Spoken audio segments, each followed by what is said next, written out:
Good. Now we are learning the Torah portion of this week, which is Korach. Korach, sad story, but obviously there must be a good reason why Hashem lets us know this, this tragic occurrence. There must be something really, really positive here to let us know the names of these people and say all this lashon hora, about Korach. 3,300 years ago, this happened. We've been mentioning that's really the lashon hora.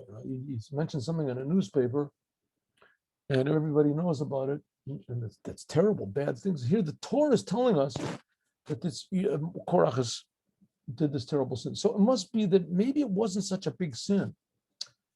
Maybe, and even if it is, so there must be something really very vital to learn from it, because the Torah is not just a history book.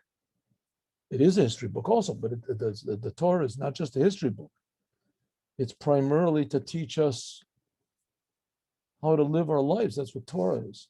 So what can we learn from this fellow Korach that convinced the whole Jewish people to rebel against Moses? I would have written it, I would have just put a couple words there, unless I had some personal vendetta against them or something. You did, something against my family, you drove over my lawn or something. But here, this is God talking over here. So what possibly reason would he have to mention in such big detail? So we're going to see. There's a lot of very interesting lessons to be learned from. Let's go. Ready? Yes. Vayikach Korach, that Korach took. Let's go through it a little bit first, and then we'll go back to the explanations. Vayikach Korach ben Yitzhar ben Kahat ben Levi. So Korach was the son of Yitzhar, was the son of Kahat, was the son of Levi. And he also took Datan and Aviram b'nei Eliav, the sons of Eliav. Who are they? We'll see. But On ben Pelas, and another person called Old ben Pelas, the sons b'nei Ruvain. All these are in the family of Ruvain. So let's see what's going on over here. First of all, we have Jacob, right? Yaakov Avinu, and Yaakov Avinu's third son was called Levi. Yaakov immediately had four sons with Leah. He had Reuven and Shimon and Levi and Yehuda. So here we have Levi. And from Levi, of course, comes the Levites and comes Moses also. He was also Moses, Aaron, they're all from Levi. Now, Levi happens to be, here we go, Ben. Now, Levi has three sons, right? Kahat, Gershon, and Merari. And those are the three big families of the Levites. We learned about that when we were talking about the journeys in the desert and what each one of them had to carry, right? That Kahat, he carried the vessels in the temple, the ark and this, and Gershon, he got like 4 wagons to carry his part of the Mishkan when they were traveling in the desert. The boards, you got the boards mostly. And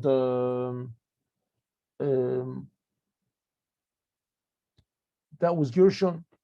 And Merari, he got the curtains, carrying the curtains.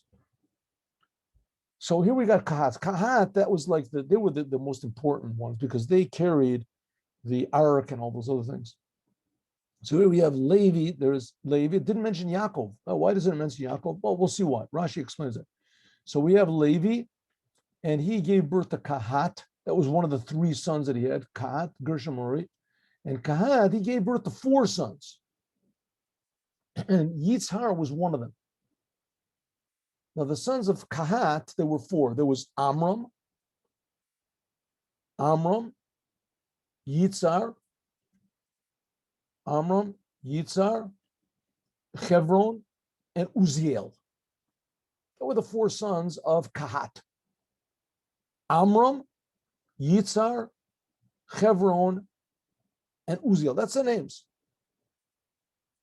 So Kahat has this one son who was called Amram, and Amram, of course, gives birth to Moshe and Aaron and Miriam, or Kahat. So Kahat gives birth to Moshe and Aaron. They become, correspondingly, Moses becomes the king, and Aaron becomes the high priest. And then after that was born Yitzhar. And the sons of Yitzhar, what do they get? Nothing. And then after that comes the sons of Chevron. What do they get? Also nothing. And then the last of his sons of Kahat was called Uziel. And Uziel, he gets to be appointed over he's the chief one in Kahat, in the family of Kahat, the ones that are carrying the Aaron. Well, the chief one was the son of Uziel. Hey, what's that? That's not right, right? It should have been one of the sons of Yitzhar, or one of the sons of Chevron, maybe. Yitzhar, he was number two son. The first son of Kahat was Amram. And then comes Yitzhar, that was Korach. He was in the family of Yitzhar. Didn't get anything. Who did it? Who got it? Was one of the sons of Uziel. One of the sons of Uziel. Who get it? He was the last son. So Korach went wild. He said, how could it possibly be that one of the sons of the last sons of Kahat, he got a high place. I didn't get a high place. So we're going to read about this in Rashi. Okay, now just to show you what's going on, and also these children of Ruvain also. So here we did this before. Let's do it again. Right here's a picture of how they camped in the desert. So they camped like this. See, this was the ark and the tabernacle, and this is the this is the direction where the Holy of Holies was, and this is where the altar was. This is the Chatzer. So it's like this. So this is over here. 1 second. Is that right? No, it's not right. This is not right. Here it is. I'm sorry. Wrong way. Wrong way. This way.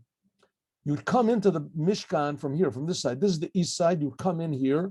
This is the Chatzer. I'm sorry. Oh, this is the Be'er. I'm sorry. Wrong picture. This is the picture is not a good picture. See, not a good picture. I picked the wrong picture. Okay, anyway. This is supposed to be, they're supposed to be camped around the Mishkan, not around the Bear of Miriam. I don't know what. These guys make up their own things, whatever they want. Okay, let's go. Anyway, how did they camp around? They camped around like this. On the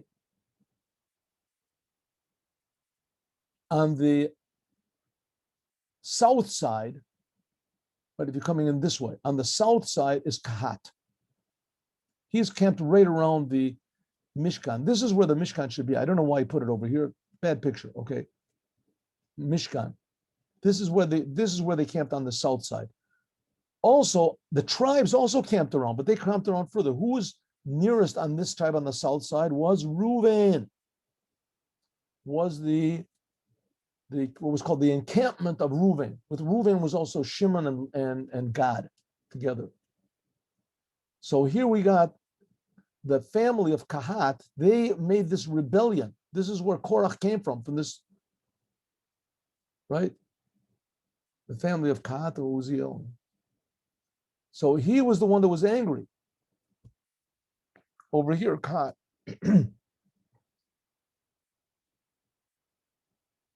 And he was on the same side on the south. So he got all, the Reuven was with him, with them. So they made a rebellion together, 250 people. Now, why did they make this rebellion? We're going to see it in a minute.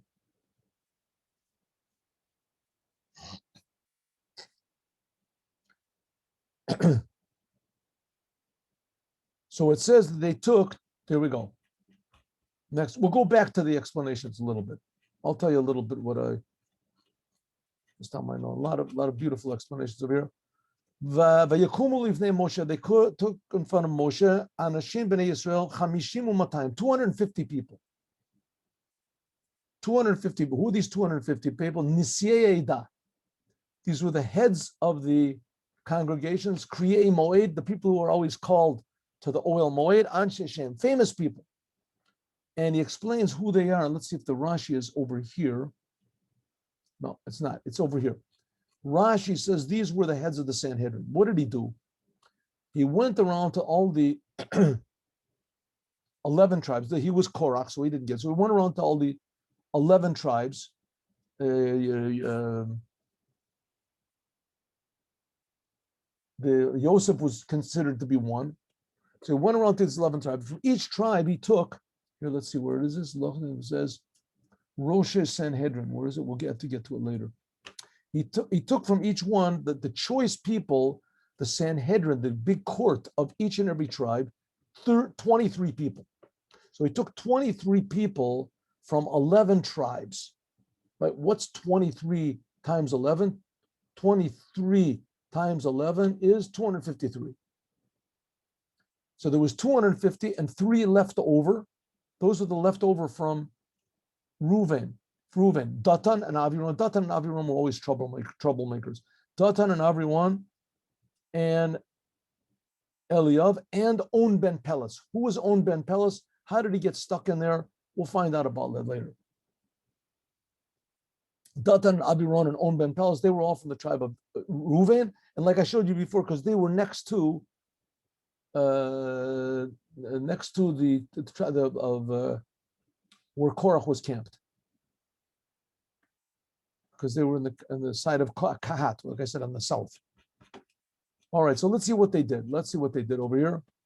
Moshe, they went against Moshe, 250 people, these really famous people, and they gathered together Moshe and Aaron, and they said, Rav Lechem, enough. All of them are holy, and among them is God. Why are you elevating yourself on the congregation of God? And it says, what does it mean? All of them are holy, says Rashi. Kulam shamu divreim b'Sinai. We were all at Mount Sinai. We got a big prophecy. We heard God speak to us on Mount Sinai. So you're no better than us, right? You're no better than us. We heard God speak. So did you. So we also received this big prophecy at Mount Sinai. Madutis nasu. Why are you elevating yourself? You, Moses, you took yourself the king. You're the king.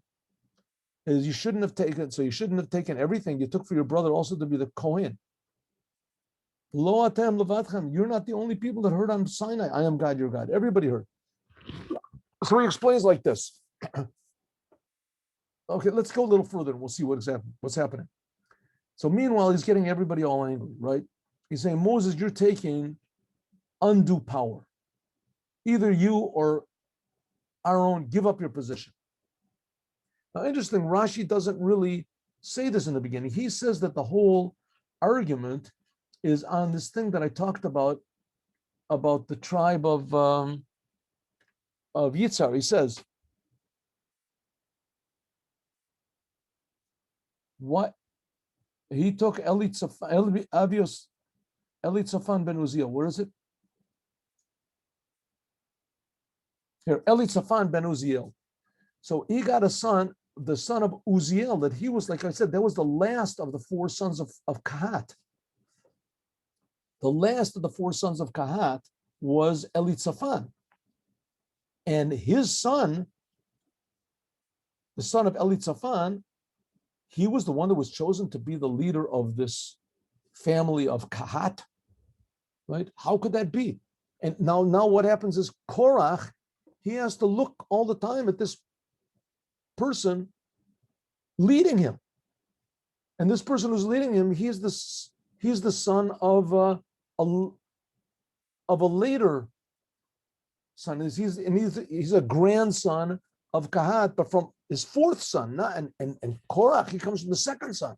He can't stand that. So what here he explains something interesting, and we'll go into this. I hope we'll talk about this. The Ohr HaChaim says, he's saying like this, listen, if you want to say, in other words, the main argument was not against Moshe and Aaron, according to what Rashi says. The thing of Moshe and Aaron, that was only to get everybody else to go together with him. His big argument was that he didn't want the head of the family of Kahat to come from the fourth son of Kahat.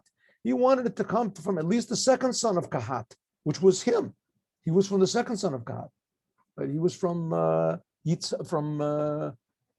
Yitzhar. Okay, so what did he say? He said like this, listen, Moshe, okay, you want to pick to be the head of the side of Kahat, not according to the family line, not according to who's number one, number two. You picked to be the head of the Kahat from the fourth son of Kahat. That's not right. I'm the second son of Kahat. You should have picked me. And if you want to say that we don't go according to the order, so if so, then you have no right also to be the head of the Jewish people. You come from the tribe from Amram. He's the first son.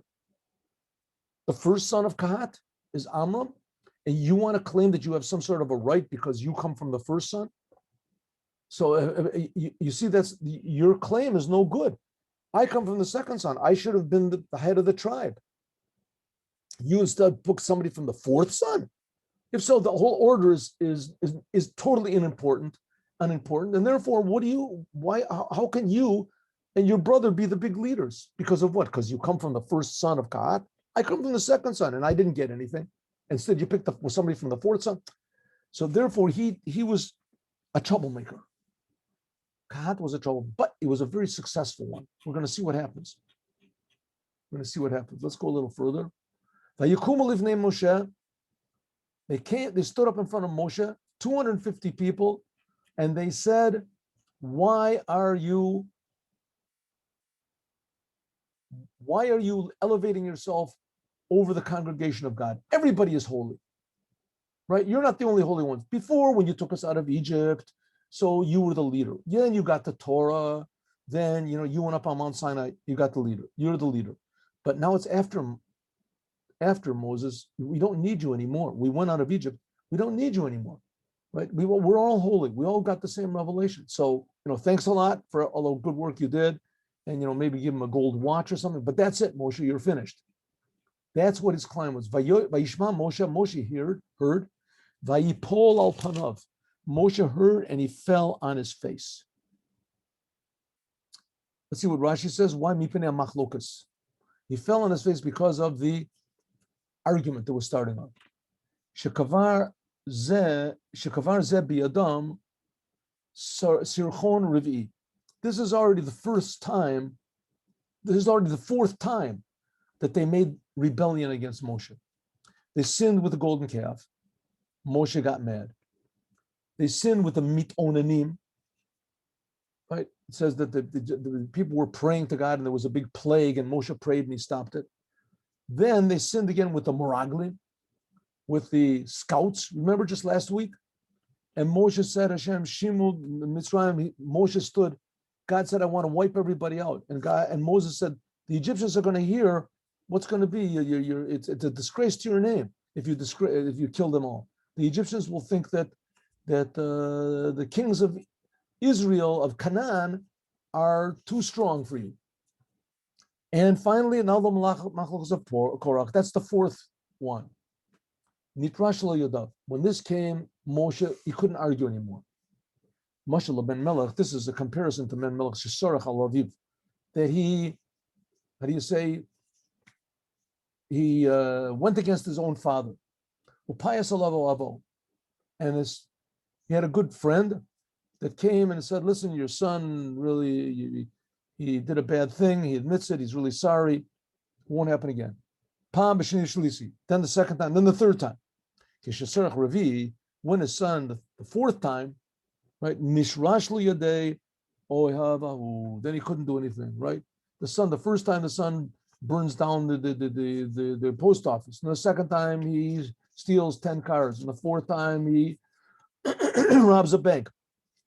Each time somebody says to his father, your son didn't mean it, he didn't mean it. The fourth time, so that's enough.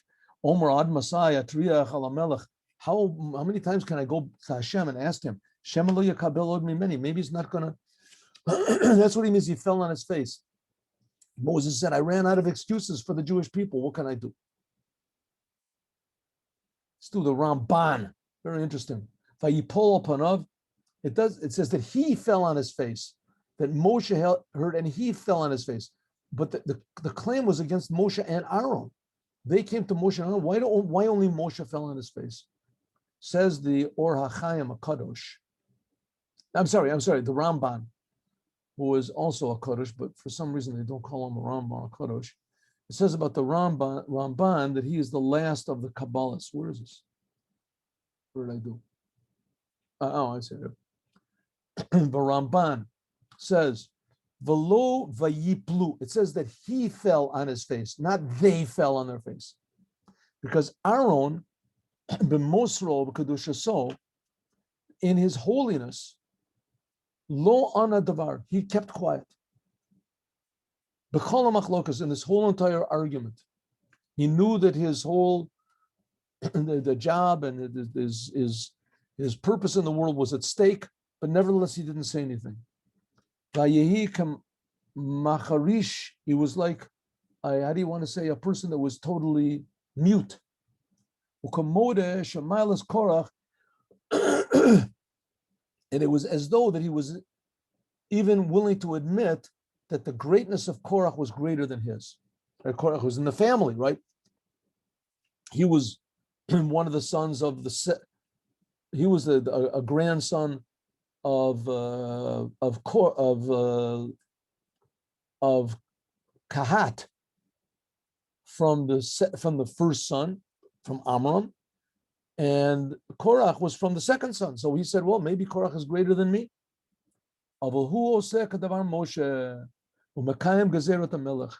He just did what he said. All I'm doing is, the only reason I'm the king, that I am Cohen, is because God told me to be. That's what Aaron said. But maybe you're right. Maybe you're better than I am. It's not for some reason, God picked me. What can I do? But maybe you're right. Maybe you're better than I am. That's what Aaron said. Let's look at the Ohr HaChaim, a very interesting one. Vayishma Korach. We have to, why does it say Vayishma? What does it says that Moses heard it and he fell on his face? Of course he heard it. It should have just said, Vayipol Moshe al panav, or Moshe nafal al panav. The Moses fell on his face. What do you mean that he heard? Why would you think he wouldn't hear? It says that we have to understand, why does it say Vayishma? After it already says Vayomer Aleim. How would you think that Moses didn't hear? We also have to know, what does it mean that he fell on his face? What does that mean? Says the Ohr HaChaim, Nira, it seems to me, this is Rabbi Chaim ben Atar, right? Nira, it seems to me, ki letzad shemelag legim lo shemelag legim, because they were scoffing, lo gomru gazeras hamakuvan shel hatzat adavorim, hodia hakatuv shehevin Moshe tachlit adavorim. Because they were scoffing, so they didn't exactly say what they wanted. It doesn't say clearly what it was. They just said that they came and they said, why are you lording it over everybody? So they didn't exactly say what their claims were. Hagam shelo pirshu devarim, even though that they didn't explain exactly why they were arguing, they were mad at Moshe and Aaron, and especially like what Rashi said, that Korach's main argument was with Eli Tzafan on the appointment of Eli Tzafan ben Uziel to be the head of the tribe of Kahat. That was his main claim, and the only reason he added this thing in about Moshe and Aaron was just to convince everybody that he was thinking about them, not about himself, which was a lie. He was thinking only about himself. But he wanted to convince the people that, listen, I'm making a war against Moshe and Aaron. Everyone is suffering because of these two people. But Moses understood, even though he didn't say clearly, Moses understood. That's why it says he fell on his face. What do you mean he fell? That which Korach said, that Moses is elevating himself over everybody. Moshe and Aaron. That what was relevant to Moshe, Moses fell on his face to show Aaron, he was already quiet. He didn't say anything. He was already humble. Moses fell on his face, what? To show his humility. The shivion nafsho, and I didn't want to say the equality of his soul. He accepted everything, ka'afar, like dirt, ha'oretz, ke'eved amishtachaveh livnei asarara. In other words, according to what the Ohr HaChaim says, he bowed down to Korach. In other words, he said, I'm nothing. You're right, 100%.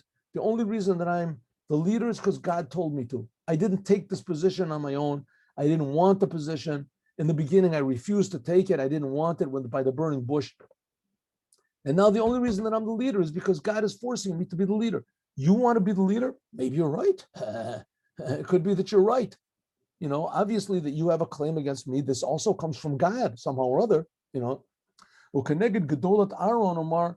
That was, he fell on his face. That was about that he was saying, I am not contesting my greatness at all. You could be greater than me. What about what he said against Aaron? It said, Vayedaber al Korach boker. This is what he's saying now. Vayesaid al Aaron and also boker. In the morning, you'll know who's right and that's right. What's going to be in the morning, we'll see in a minute. That what he said about, so that what Korach wanted to depose Moses. So Moses was quiet. He didn't say anything. Maybe you're right. That what Korach wanted to depose Aaron. So he said, the next sentence we'll see. Meet me in the morning. Perish lo itztiku divra bezet.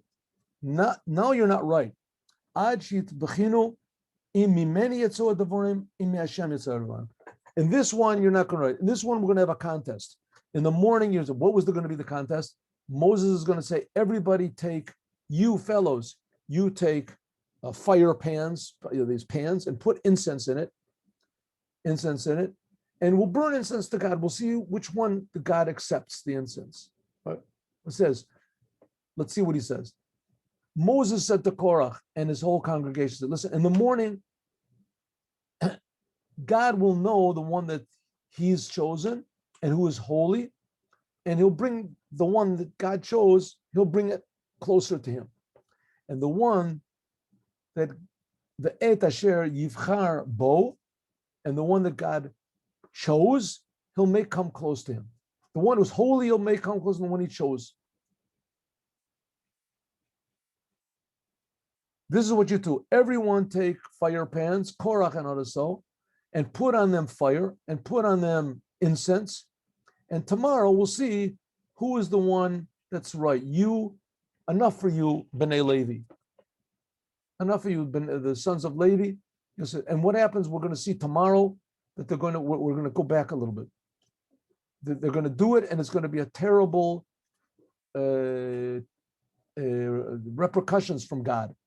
Fire is going to come and eat them up, and Korach and everybody, they're going to swallow it into the ground. And Moses is now, he's really letting Korach have it. He's saying, isn't it enough for you that God chose you from all of the Jewish people, that you serve the service of God, you're Levites, right? And to stand in front of God and to serve them. And he made you close, and all of your brothers, the sons of Levi, and now you want to be also Kohanim?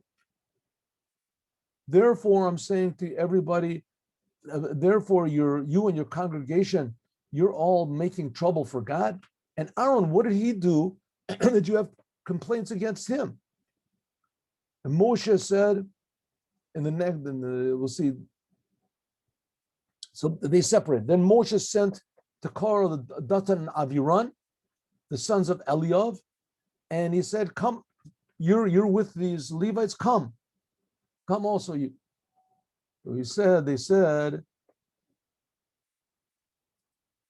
oh, very nice, I didn't know you were.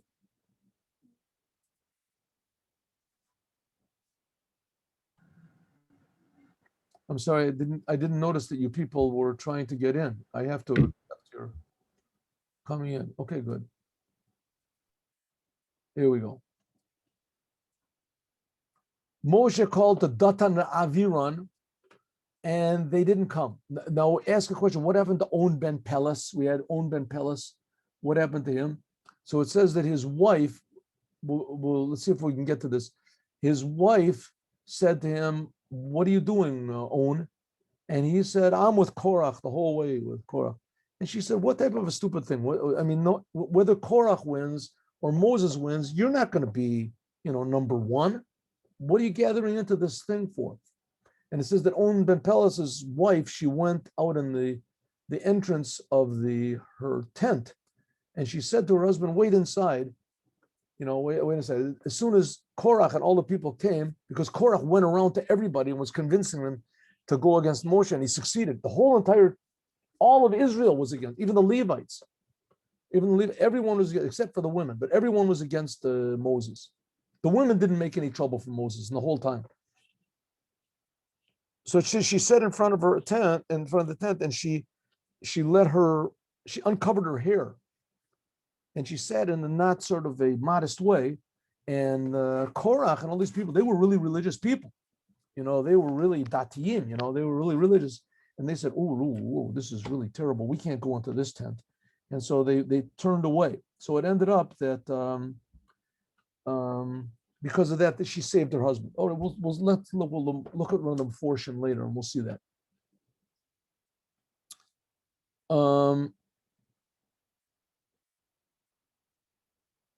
Yeah. Now, one interesting thing, another is how is it that he convinced everybody? The Rebbe has a sikha about this. And the Rebbe's sikha says like this, that what was Korach's big thing? Korach's thing was, Korach had absolutely nothing. He had no receipts or anything. He did nothing for the Jewish people. What did he do?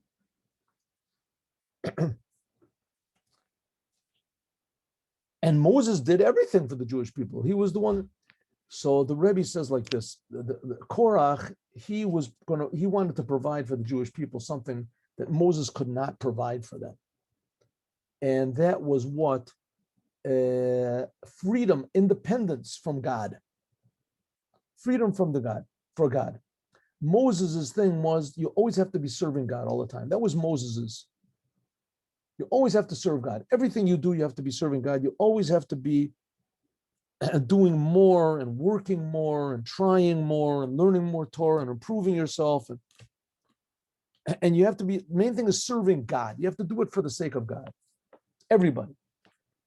And Korach came along and he said, listen, Jews, don't you notice something that maybe Moses is sort of losing it over here? We really needed him to go out of Egypt and to receive the Torah, but he still thinks that he's the leader and that we really need him. And we don't need him. We don't need him. We already got out of Egypt and we received the Torah, and he just won't let up. He just won't stop. So that's what he said. Moses, come on, we got the Torah. We're already at the ultimate level of highness, and we don't need you anymore. And that's how he convinced all the Jewish people. The Rebbe has another sikha on the same line. And he brings from a midrash called Seder Olam, where it says that this story about Korach happened right after the story with the spies. And that's where Korach jumped in. Why? Because what was the story with the spies? What was the story with the spies? The spies, they didn't want to go into the land of Israel. The whole thing with the spies was they didn't want to go into the land of Israel. They wanted to sit in the desert and learn Torah. And Moses said to the spies, the scouts, and all the rest of the Jewish people, you're making a big mistake. Why do you want to stay in the desert? Because there we can learn Torah. The main thing is to do the commandments. The commandments are in the land of Israel. Only in Israel can you really, really do the commandments. And the temple will be different, even everything is going to be different in the land of Israel. The commandments have a whole different importance to them in the land of Israel. A lot of commandments, the agricultural commandments, you can't do unless you're in Israel. And Korach heard that. Korach said, Moses, can you just repeat that again? What did you just say? He said, I said that the Torah is not the main thing. The main thing is doing the commandments. So Korach said, listen, Moses, if Torah is the main thing, then you're the boss. Torah tziva lanu Moshe, you got the Torah. You're the one that knows how to interpret the Torah. You're teaching us Torah. Torah, that's your thing, Moses. But you want to talk about commandments, everybody's the same thing with the commandments. When I put on tefillin and you put on tefillin, it's the same thing. The commandments you don't have to understand. As far as understanding goes, Moses, you're the greatest. But when it comes to action, everybody's the same thing with action, right? When you put on do a commandment, you put on tefillin, you put on tzitzis, whatever you say, asher kiddushan b'mitzvot, you made us holy with your commandment. That goes for everybody, right? A child 13 years old and the eldest people, the most person with the lowest IQ and the highest IQ, they do the commandments the same way. So if Moses, the main thing is the commandments, so then why are you lording it over the Jewish people? Right? Why do you say you're better than everybody else? Your advantage on the Jews is only the Torah, and you want to say we should not stay in the desert and learn the Torah, to go and do the commandments. So you're just equal to everybody else. So the Rebbe says Moses said to them, in the morning, take in the morning. In the morning, what does it mean? The same way that the morning is different from night, also the same thing as the way that I do the commandments and you do the commandments.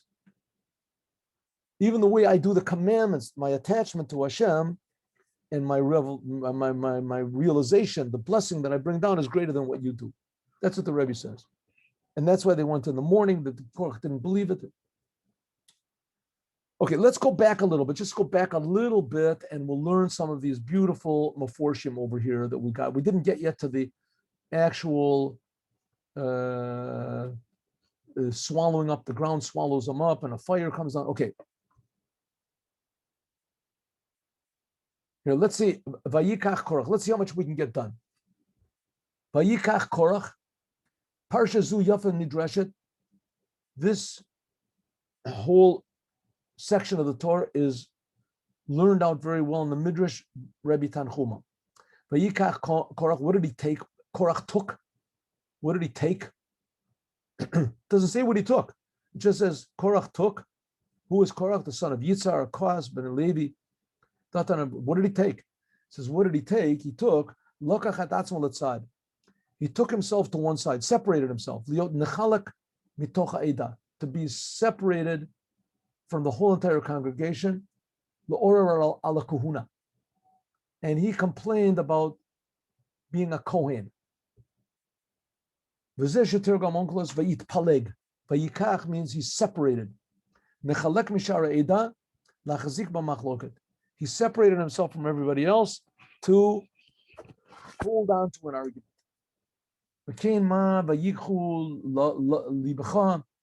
He brings other places where the word vayikach means to separate.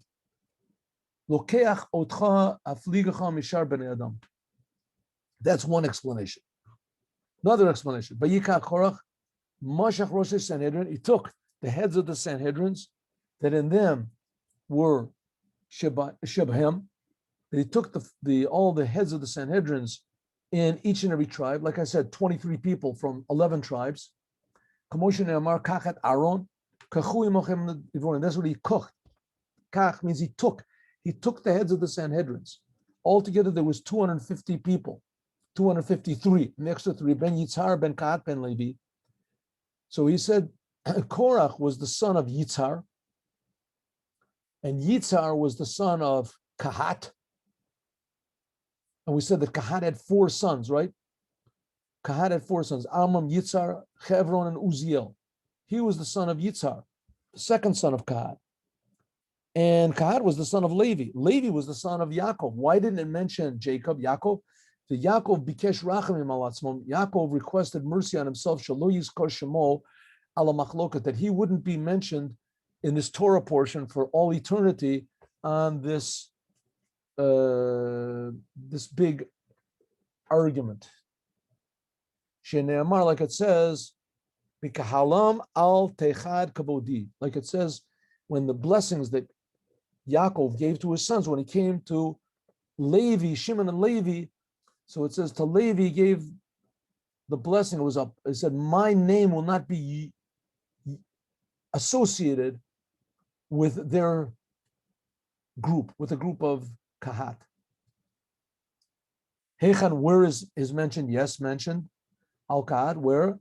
What it talks about later on in the book of Chronicles, like it says, Ben Avi Yosef, Ben Korach, Ben Yitzhar, Ben Kahat, Ben Levi, Ben Yisrael. Yisrael was Yaakov. Datan of Aviram, How did Datan and Aviram get in this whole thing? Bishvil Shevet Ruven Shrui B'Chaniyosam Teimana, because the tribe of Ruven was in their encampment on the south side. If you were going into the Beit HaMikdash, it was on the left side, not in the picture like with the picture we saw. And Shechen LeKahat, and also the same thing, Kahat and his sons, they were also on the south side. Therefore, Nishtadfu in Korach, therefore they joined in with Korach in his argument. Why? What do they have to do with the argument? It says, Oil Russia, oil Shechin. Woe it is to the evil person, that was Korach, oil Shechin, and woe to his next door neighbor, which was Reuven. Umar Korach, why did Korach, what did he see to make this weird argument against Moses? Nitkan al Nasiyata shel Elitzafan ben Uziel. He was jealous of the presidency of Elitzafan ben Uziel. He was the president, he was the leader of the tribe of Kahat, Elitzafan ben Uziel. Remember, we learned that in the end of Parshas Nasser. Remember when they were traveling? Shemini or Moshe, that Moses picked Elitzafan, the son of Uziel. Like I said, Uziel was the last of the four sons of Kahat. And he picked Uziel, right, from the last of the four sons, the son of Uziel, Elitzafan, to be the head of the tribe of Kahat. And of course, this was a big bone in the throat of Korach. Korach, he was the son of the second child of Kahat, of Yitzhar. So we'll see. Shemineo Moshe Nasi al b'nei Kahat al pia dibur, because God told Moses to pick the offspring of the fourth son of Kahat. Omer Korach said, "What's going on over here? Achi Abba, the brother of my father had four. I'm saying Achi Abba Arbahu. The brothers of my father, there were four. My father was one of four brothers. Like it says, B'nai Kahat, it says Amram, Yitzhar, Chevron, and Uziel. Amram was the first. Amram Bechor, he took his two sons' greatness. That was Moses and Aaron. They were the sons of Amram. One became a king, one became the Kohen. Mi roy lieutenant Mashnia, who should take this second position, namely the president of the whole congregation of Kahat, Loani. I'm the son of Yitzhar. Yitzhar was the number two of Amram. Mana, and who did he pick? The son of the fourth son of Amram. Mikulam. Harini Cholak. Therefore, I am going against the whole entire business, and I'm avattling the whole thing. So what did he do? He gathered 250 people from Sanhedrin, most of them from the tribe of Reuven, his next door neighbor, and that's Elitzur ben Shdeur and all of his friends. That's the head of the tribe of Reuven. Like it says, Nasi Edah Kri'ei Moed, these were the highest people. These were the people that were always called to the holy temple, the tabernacle. They were always called Kri'ei Moed. And it says, Vehil Bisham Talitot, somehow or other he got taluses that were all blue, techelet. Then Ba'ov Amdu Lifnei Moshe, he took them all and stood in front of Moshe and said, Talit Shekula Shel Techelet, a talit which is all blue, does it have to have tzitzis? Or is it exempt?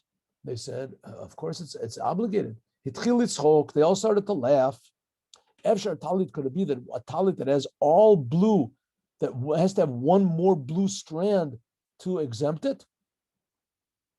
If a talit that's all white, that has one blue strand exempts it, this talit, which is totally blue, it should be enough for it himself. There's another midrash also that says that he asked Moses, is a house that's full of books, room full of books, does it have to have a mezuzah on the door? That's also explained in the, okay. B'nai Reuven, Datan va'Aviram, and On ben Pelas, these were the children of Reuven, as we'll talk about more, God willing. Let's see, just one more over here. Can we do base here? Let's see what's base. There's a lot of these maforshim that I would like to have explained. Here goes. Base.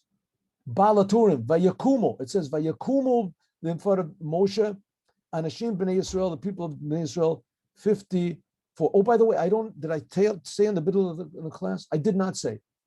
Last class that we had, I forgot two things. I forgot two things. I forgot who was the one that originated the codes of the Torah. That was a rabbi called Rabbi Weissmandel. And I advise you to look him up in Google, Rabbi Weissmandel. What is his name? Dov Weissmandel. One of the most tragic stories in the history of the world, Rabbi Weissmandel. He escaped from the Holocaust, and he tried to let everybody know that there was a Holocaust, and nobody listened to him. And okay. So it says that was right. And I saw also there was the 6 things, the 6 constant commandments. Remember I talked about that? What are the 6 constant commandments? And I forgot one of them. What can you do? So the 6 constant commandments. Why do we talk about the 6 constant commandments? Because last week's Torah portion in Tzitzis, it says, "Lo taturu acharei levavechem acharei nechem." You are not allowed to go after your eyes and after your heart. That's one of the 6 constant commandments that is of all times by all Jews, men, women, whether it's a Beis Hamikdash or not, every place in the world. There's 6 constant commandments, and that's one of them. Don't go after your eyes and after your heart. Whatever your heart wants and desires doesn't mean it's necessarily right. Whatever your eye sees and you see and it's very pleasant, and you think, well, this is going to good. This is going to really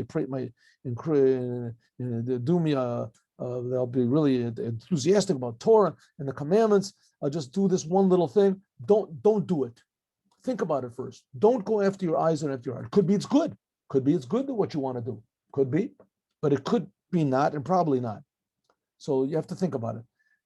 But what are the other 5? The other 5 are to love God, to fear God, to believe in God, not to believe in anything else. Like I said, don't go after your eyes and your heart. And the 6th one is to unify God. Yichud Hashem. That everything you do, you have to think about God. It's a constant commandment to unify God. Very interesting. So look it up, Rabbi Weissmandel. Okay, let's just look at this one thing. They came, Vayakumu lifnei Moshe. Vayakumu says the Bal HaTurim. Vayakumu, but this is the gematria. Vayakumu, the gematria lechalek.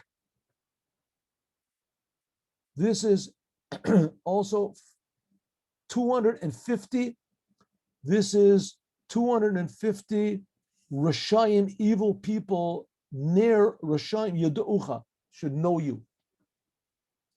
Kri'ei Shem, it says Kri'ei Hashem, Kri'ei, there's missing a Yud over here, right? It's missing a Yud. She'avru al Yud, the verse, because they transgressed, they're missing the 10 commandments. They're missing. Anshe Shem, they were great people, well known in wisdom and richness, and therefore they were guilty like the generation of the flood. Over there, it also says that they were me'olam anshe Shem. It also says over there that the sinners were called anshe Shem. We'll talk about this more, God willing, tomorrow. Thank you very much. God bless you, and have a good day with Mashiach now. Hope to see you tomorrow, 8:15 in the morning for Chassidus. Rabbi Bolton, how are you? Baruch Hashem, great. Baruch Hashem. Regarding Chassidus, you can make it a bit earlier.